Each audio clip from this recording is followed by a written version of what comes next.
Aujourd'hui, je vous emmène avec moi sur mon étude posturale. J'ai eu la chance de pouvoir poser toutes mes questions à un professionnel. Je vais aussi essayer de répondre aux autres. C'est parti. Du coup, première question, forcément, qui es-tu? Alban Renaud, du coup. Je fais de l'ergonomie et de l'entraînement en cyclisme. Ça fait 6-7 ans maintenant, à la sortie de mes études du STAPS, je me suis toujours lancé dans ce domaine-là. Au début, j'avais plus d'émissions autour de l'entraînement, donc auprès des cyclistes et plusieurs équipes de plusieurs niveaux.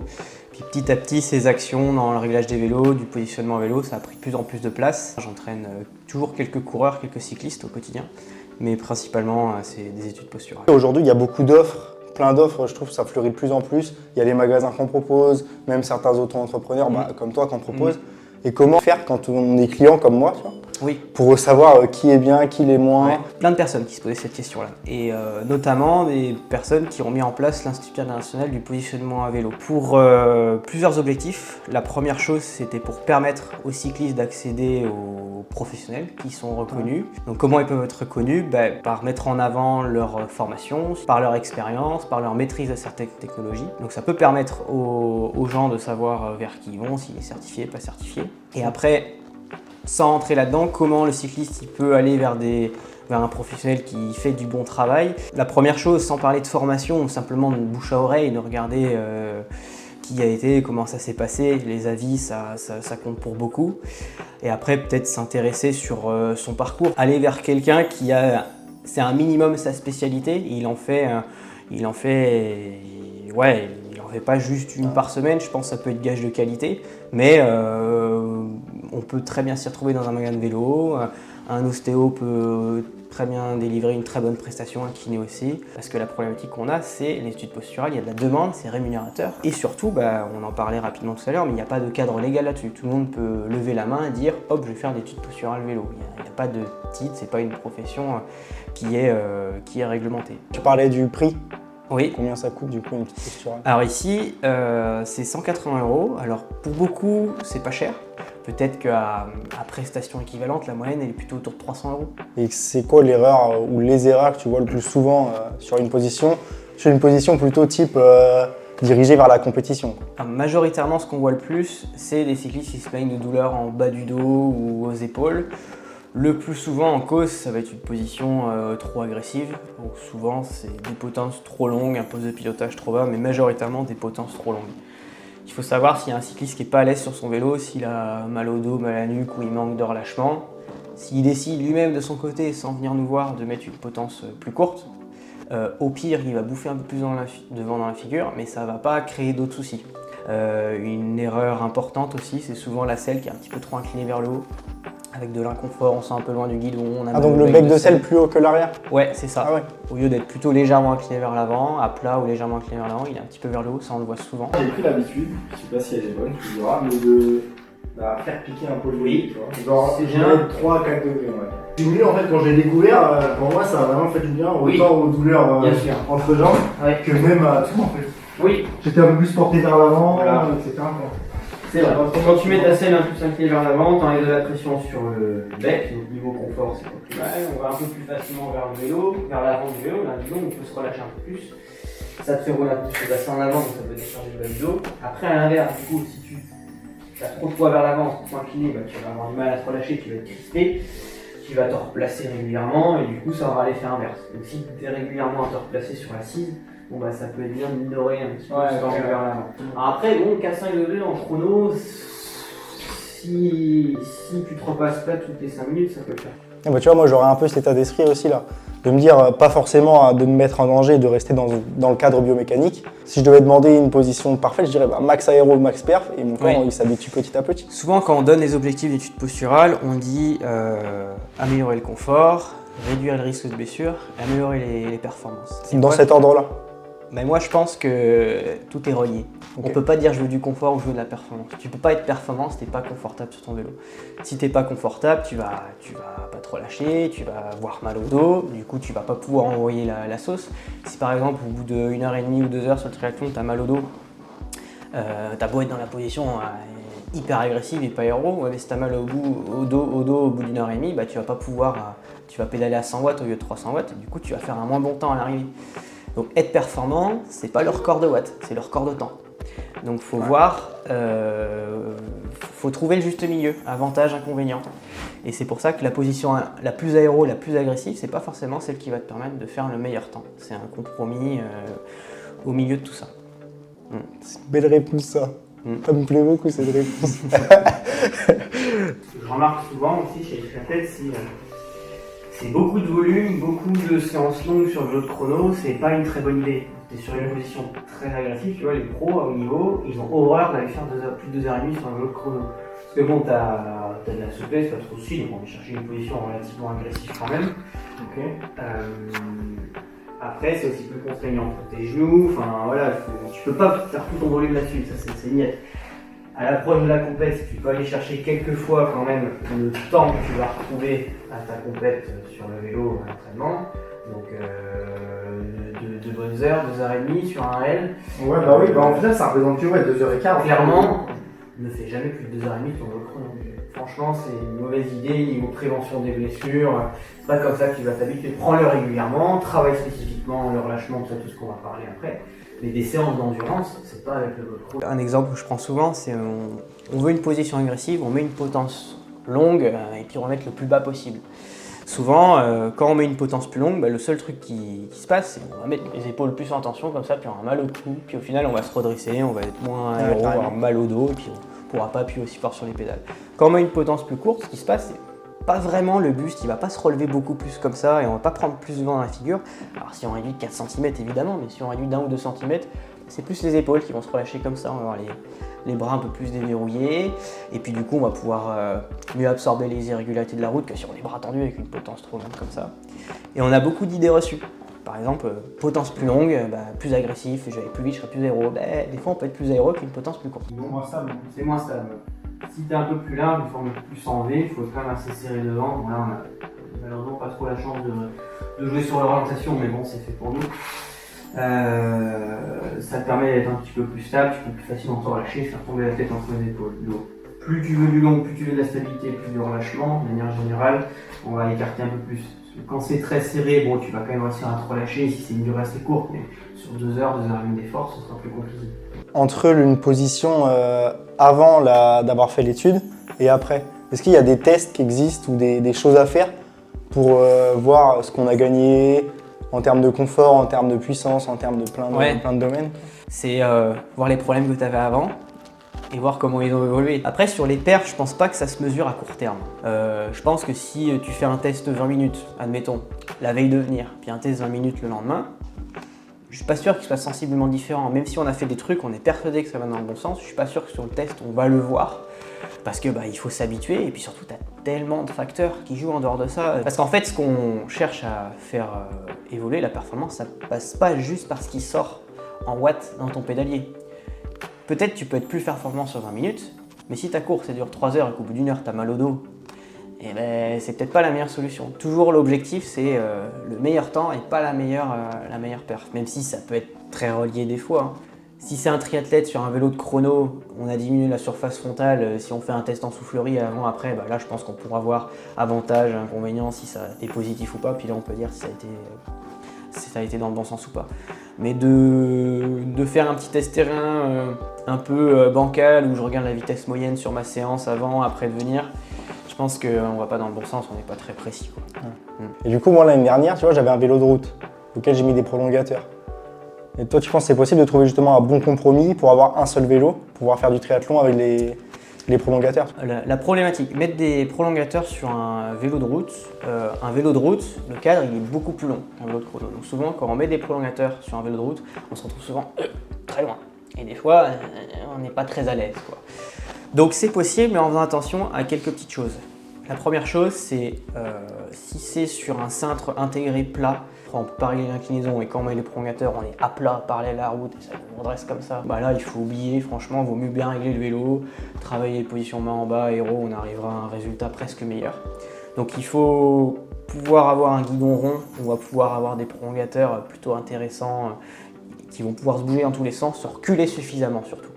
En gros, faut pouvoir acheter des prolongateurs avec des appuis qu'on puisse reculer pas mal en arrière. Quoi qu'il en soit, ça restera globalement mieux, plus rapide et un bon compromis. On peut trouver une bonne solution ou autrement, peut-être que quand on met les prolongateurs, on peut lui dire baisse un peu plus ton guidon, mais plutôt cette potence. Et puis l'autre moitié de l'année, quand tu fais plutôt autre chose, du coup tu peux remettre cette potence un peu plus longue, remonter là ou inversement. On parlait de l'inclinaison des prolongateurs. C'est quoi l'intérêt? Est-ce qu'on en voit de plus en plus? Alors, c'est plus stable. L'idée reçue qu'on avait par exemple, si on prend Cadel Evans en 2011, à peu près par là, on était encore aux avant-bras complètement pareils au sol. L'idée de se dire, tiens, si je mets mes avant-bras pareils au sol, le flux d'air c'est nickel, il tape dans rien, c'est sans doute moins aéro. Sauf que ce qui se passe quand on met les avant-bras complètement à plat, on se redresse complètement comme ça, puis on bouffe du vent, c'est plus compliqué de se relâcher. Alors que quand on vient incliner un peu plus les avant-bras, on va pouvoir plus venir se relâcher. Un point de repère que j'explique souvent aux coureurs, c'est en gros, mettez juste les mains sur les appuis, pas sur les prolongateurs. Vous ne devez pas sentir que vous allez glisser vers l'arrière. Si c'est le cas, c'est-à-dire que vous êtes un peu trop vers le haut. Et vous ne devez pas sentir que vous allez avoir envie de partir vers l'avant. Si les prolongateurs sont à plat, si les appuis sont à plat, on a envie de partir comme ça. En gros, il faut être dans une situation où on peut venir se relâcher, se caler complètement comme ça. Et ces deux petites poignées qu'on vient choper devant les prolongateurs, et on peut venir se relâcher. Donc on arrive à mieux se relâcher et puis surtout, quand on incline les avant-bras comme ça, on se rend compte que tout le bus suit et du coup on abaisse notre surface frontale aussi. Okay. Ça me donne une première idée sur l'orientation naturelle des membres inférieurs. Donc là on parle du réglage décal en orientation. L'idée c'est de chercher à respecter ça au maximum sur le vélo, sur le réglage décal. On a la fâcheuse tendance dans le vélo de vouloir tout mettre symétrique, parallèle dans l'axe du vélo. Et là c'est pas une bonne idée. Si au quotidien tu es habitué à travailler un certain angle articulaire, la position des muscles qui s'adapte à ces positions, et si tu changes sur une autre activité l'angle de travail, c'est là où tu vas créer des contraintes inutiles. Et j'ai vu que les cales justement, ils avaient tendance de maintenant à plus les reculer et peut-être un peu moins se baser justement. Oui, un petit peu plus. Ce que je t'expliquais avant, on avait tendance à se mettre vraiment plus sur la tête du métatarse, et maintenant on se rend compte en se mettant plus en retrait, on n'est pas moins efficace, mais pour taux de pression sous le pied c'est pas plus mal et on peut être aussi un peu plus stable. Alors l'engagement décal, je dirais que c'est vraiment un truc où on commence à être tous d'accord. Niveau efficacité, globalement ce qu'on peut dire, c'est si on prend la tête du premier métatarse, la tête du cinquième, on prend à peu près la moitié des deux, l'idée c'est d'aligner l'axe de la pédale à peu près avec cette zone. Ce qu'on peut dire quand même, c'est plus la durée de pratique est longue, on va avoir tendance à exagérer un peu l'engagement, à le mettre un peu plus en retrait. Okay. Mais en termes de force, ça change rien? Si, c'est sûr que ça joue, mais encore une fois, le scénario où tu es le plus efficace une fois, c'est pas le scénario où tu vas être efficace 10 000, 20 000, 30 000 fois. Mais en tout cas, la solution la plus efficace, c'est légèrement en retrait de la première tête du métatarse. Avant, on avait tendance à les mettre un peu plus en avant. Après, voilà, l'engagement, on a moins de ressenti, c'est plus compliqué. Sur l'orientation, on est un peu plus fin des fois. Donc, tu as une liberté angulaire qu'il faut garder, qu'il faut conserver. Il faut que tu gardes des cales qui permettent d'avoir de la liberté. Donc, chez Shimano, c'est les jaunes, c'est très bien. Shimano, c'est très bien en marque de pédale, parce que c'est moins sensible à l'usure. Au jeu, même quand les pédales ou les cales s'usent, t'as pas du jeu qui apparaît comme ça pour faire des semelles orthopédiques un peu à géométrie variable. Donc, garde ce système de pédale là, c'est très bien. Pourquoi il faut de la liberté angulaire? C'est quand tu tends la jambe, ton tibia il tourne un peu sous le fémur à la fin de l'extension. Donc il faut pouvoir permettre quand même au talon de travailler un petit peu comme ça. Légèrement. Ton objectif c'est de te sentir à peu près à l'aise au milieu de la liberté angulaire. En gros, si tu montes en pieds nus, si tu montes pieds nus en basket sur le vélo, tu vas prendre une position de queue, parce que t'es pas accroché. Notre but c'est de reproduire la même chose. Pour la selle, moi j'ai pas mal aux fesses. En vrai, je pense que c'est le grand problème du cycliste de toute façon. Ouais. Et il y a évidemment, ça j'ai aucun doute, la qualité du cuissard qui joue. À côté de ça, on pense souvent tout de suite, c'est à cause de la selle, c'est à cause de la selle, mais est-ce que la position elle peut jouer aussi? Parce que forcément le bassin est posé différemment sur la selle. T'as tout dit, il y a les trois facteurs, c'est la qualité du cuissard, ça joue beaucoup, donc avant de jeter la selle et de s'amuser à acheter 50 selles, ça peut déjà être une question à se poser. Le prix est souvent un gage de qualité, il ne faut pas hésiter à aller voir si ça n'a jamais été exploré encore, un cuissard de grande marque, les Italiens ils font des trucs pas trop mal. Et les réglages de la position aussi. Si par exemple on a une selle qui est trop inclinée vers le haut, vachement vers l'arrière, un guidon qui est bas, qui est loin en avant, on va vachement comprimer notre périnée sur le bec de selle, ça peut être source de douleur, d'inconfort. Et du coup, les réglages peuvent avoir une influence là-dessus. Avant de changer la selle, il faut d'abord se poser la question de est-ce que le cuissard, j'ai exploré la solution, est-ce que les réglages, j'ai exploré ces solutions aussi. En gros, si vous êtes sûr que votre selle n'est pas trop inclinée vers le haut et que vous n'avez pas une position trop agressive et que vous êtes nul sur votre selle, ça va pas, vous avez mal partout, là, il faut peut-être explorer d'autres solutions. Mais il faut savoir que la pression, quoi qu'il en soit, il faut l'évacuer quelque part. Donc si on enlève une chance d'évacuer des pressions sur le bec de selle, on va rajouter de la pression ailleurs. Donc des fois, on déplace le problème. Donc, quoi qu'il en soit, si c'est vraiment le bec de selle, le périnée le souci, de prendre une assise un peu plus large, un peu plus évidée, qui décharge plus cette zone, ça peut aider. Tu vois cet angle-là, là, 143 degrés, alors si on tient en compte que tu l'as pas des autres, bon bah c'est, on va dire, un petit peu l'entrée de notre norme. C'est vraiment la norme basse. Si tu étais vraiment sujet au douleur en bas du dos, chaîne postérieure, si tu n'avais pas trop d'expérience à vélo, pas un gros volume d'entraînement, on irait plutôt chercher ça. Ou si tu faisais vraiment du très long, du voyage, là pour ta pratique et tes caractéristiques de méca, on peut aller chercher quand même plus haut. Ça nous permet indirectement de décharger l'avant des genoux, et vu que c'est un peu le nerf de la guerre, un vélo, tant mieux, on prend. Dans une recherche de perf, est-ce qu'il y a des exercices qu'on peut faire à côté du vélo, justement pour aller chercher une position plus aéro, et même pour la supporter tout court, quoi. Alors il y a plusieurs choses, déjà on va parler en dehors du vélo. Donc, tout ce qui est travail de mobilité, c'est intéressant. Des fois un cycliste, quand il a du temps, en dehors du vélo, il dit je vais faire du renforcement musculaire ou de la musculation. Je pense avant de faire déjà du travail de force, d'endurance de force max, de musculation, déjà il faut ancrer ce travail d'amplitude articulaire, de mobilité, avant d'aller sur d'autres qualités physiques. Et l'autre chose, c'est simplement, quand on se retrouve dans la course, c'est à l'intensité de la course, c'est à bloc, on donne tout. L'intensité, c'est un facteur qui vient rajouter de la contrainte. Donc des fois, c'est ce qui peut nous empêcher d'aller chercher ce relâchement. Donc avant d'être en mesure d'aller chercher ce relâchement, de réussir à bien se planquer, bien lâcher les épaules, de rentrer la tête, il faut être en mesure déjà de pouvoir le faire à intensité plus faible. Donc ça, on peut le travailler à l'entraînement. C'est des aspects techniques. Souvent on dit qu'en vélo, il n'y a pas beaucoup de technique, on bosse tout le temps qu'en physique, mais ça fait bien partie des choses qu'on peut travailler techniquement. C'est notre aptitude à se relâcher, à réduire notre surface frontale.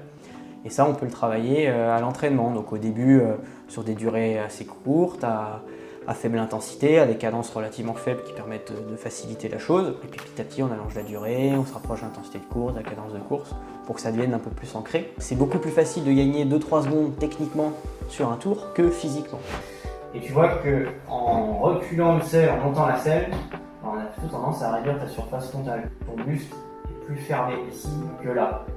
En reculant ta selle, on augmente de la distance, c'est simple. Et une fois la position terminée, est-ce qu'on peut directement y aller ou vaut mieux laisser un petit temps au corps pour s'adapter? J'ai des fois un petit peu de mal avec l'explication de oh là là, t'as changé ta position de 5 mm, vas-y millimètre par millimètre, séance par séance avant de t'y habituer. Ce qu'on a fait, c'est quoi? On a mis en avant des caractéristiques physiques, on a regardé le vélo, on a vu qu'il y avait un truc qui collait pas. Donc nous, on a réglé le problème. Donc, si on a réglé le problème, c'est pour que ça aille mieux. Moi, j'ai tendance à dire vas-y, fonce. Continue comme tu faisais. Par contre, peut-être, moi je pense que pour s'habituer à la nouvelle position, il faut passer du temps sur le vélo. Garde le volume que tu as prévu, mais peut-être, il ne faut pas que les séances à venir ce soient les plus intenses non plus, quoi. Faut pas que ce soit une course le lendemain. L'exemple qui me fait sourire, c'est des fois les cyclistes. Dans la saison, on veut surtout pas changer de 3 mm parce qu'on va se blesser. Mais à l'intersaison, tu prends ton VTT, tu vas faire le con avec, alors qu'il a un boîtier de pédalier qui est 6 mm plus large, une selle qui n'est pas pareille, des pédales qui sont pas pareilles, qui bougent comme ça, et personne ne dit rien, et puis tout se passe bien. Faut pas non plus sous-estimer notre capacité d'adaptation. Bon, c'est ici où c'est le plus intéressant, où tu vois qu'il y a de l'impact encore. Tu es au prolongateur, on a les mêmes réglages, mais tu fais l'effort d'aller te planquer un petit peu plus, quoi. Bon, c'est la tête de Pyrémie, après attention, faut pas être en mesure de regarder ce qui se passe devant. Là, c'est bien un aspect technique sur lequel on peut jouer. Je sais pas si c'est vraiment ton domaine de compétence, mais tu vois, sur mon vélo de chrono, moi je réfléchissais à où mettre mes bidons. J'ai vu qu'il y avait pas mal d'études, certaines se contredisent carrément, pourtant ils me paraissent les deux les plus honnêtes possibles, tu vois. Et au départ, moi je m'étais résigné à mettre, je m'étais dit devant entre les prolongateurs et une derrière, et pas en mettre au milieu, tu vois. Tu parles pour l'aéro là? Ouais, pour l'aéro, ouais. Parce qu'en termes de confort, la prendre là, la mettre, tu vois, ça me dérange pas, ma main elle reste sur le prolongateur. J'ai pas de réponse claire et précise. Le truc que je peux comparer, c'est par exemple en BMX Race. À un moment donné, ils ont commencé à se poser des questions, ils se sont dit il faut peut-être qu'on se pose un peu des questions au niveau aéro, parce qu'ils sont quand même à 60 à l'heure en bas de la butte. Et au début, ils se sont dit mais virez-moi cette foutue plaque là, la plaque de cadre qu'ils ont devant le vélo, ça vous fait une putain de résistance, quoi.